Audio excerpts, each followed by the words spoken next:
गेल्या 2 महिन्यामध्ये ज्या काही घटना सांगलीमध्ये घडल्या, विशेषतः लोकसभेच्या निवडणुकीच्या संदर्भामध्ये, लोकसभेच्या जागेसंदर्भात असेल, त्यामुळं काँग्रेसचा कार्यकर्ता हा नाराज झालेला होता आणि आता लगेचच 4 महिन्यामध्ये विधानसभेची निवडणूक आहे. ह्या निवडणुकीमध्ये हा कार्यकर्ता आपली नाराजी झटकून मरगळ कदाचित येण्याची शक्यता आम्ही गृहीत धरली आणि त्या ठिकाणी काँग्रेसच्या कार्यकर्त्यांकरता म्हणून स्नेह मेळावा ठेवला, स्नेहभोजन ठेवलेलं होतं. त्याचा उद्देश आमचा असा आहे की येणाऱ्या विधानसभा निवडणुकीमध्ये तो जोमानं कामाला लागला पाहिजे आणि त्या दृष्टिकोनातनं एक विधानसभेची पेरणी म्हणून आम्ही हा स्नेह मेळावा त्या ठिकाणी ठेवलेला होता. दुसरं कोणतंही उद्दिष्ट त्या ठिकाणी नाही आणि आम्ही सर्वच काँग्रेसचे कार्यकर्ते डॉक्टर विश्वजित कदम यांच्या नेतृत्वाखाली एकत्र आलेलो आहोत. एकसंघपणे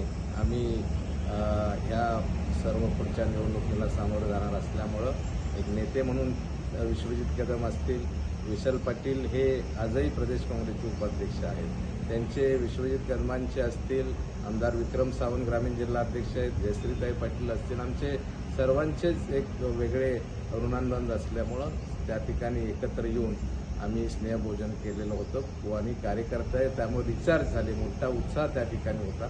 दुसरं कोणतंही कारण नाही, कोणी याबद्दल दुसरा अर्थ काढू नये अशी मी त्या ठिकाणी अपेक्षा करत आहे, विनंती करतो. देश विदेशातील प्रत्येक घडामोडींचे लाईव्ह अपडेट मिळवण्यासाठी आता साम टीव्हीच्या सर्व सोशल मीडिया प्लॅटफॉर्मला लाईक, फॉलो आणि सबस्क्राईब करा. तसंच सर्व नोटिफिकेशनसाठी बेल आयकॉन प्रेस करायला विसरू नका.